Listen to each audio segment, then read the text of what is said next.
سبيروس باتس، كل الناس طلعت اتكلمت على سبيروس باتس دي وقالت بقى يكبر المصنع ويجيب ناس ويعمل ويصدر وحاجات كتيره قوي. انا بصراحه ما رضيتش اطلع اتكلم، بس انا عندي توبيك كده حلوه بحبها، كان حماده قالها لي، قال لي ما تقلعش الجلابيه دلوقتي. يعني ات سام بوينت لما البيزنس بتاعك يكبر وحاجات تحصل حلوه في حياتك، ما تاخدش القرار وتقول صباح الفل انا هقلع الجلابيه. قصدي تقلع الجلابيه دي يعني ايه؟ يعني تغير المكان اللي بتشتغل فيه، يعني تغير العربيه اللي بتروح بيها الشغل، يعني تبتدي تعمل حاجات في حياتك وتحط التزامات في حياتك تخليك مختلف او حياتك شكلها مختلف بناء على شويه الحاجات اللي نجحت الفتره اللي فاتت. واستنى شويه واعمل الحته دي بقى. نو فور مايكرو مانجمنت بات يس هاندز اون. يعني بطل تنزل ان ديبث في مايكرو مانجمنت ومين بيعمل ايه ومين ما يعملش ايه، لكن ستيل يور هاندز اون، لكن ستيل انت بتشرف، لكن انت ستيل بتوبزرف. وما تقلعش الجلابيه الا لما تاكد بقى ان الخطوات اللي انت خدتها دي رايحه في الاتجاه الصحيح. ساعتها يا برنس هتلاقي نفسك اوتوماتيك قلعت الجلابيه، هتلاقي نفسك اوتوماتيك جالك ناس ترزي وقال لك اعمل لك بدله واجيب لك كرافته.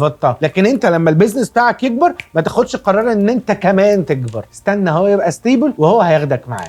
تشيرز. لو عجبك الكلام ده اعمل لي كومنتس تحت، هتلاقيني بطلع لك تاني كل يوم.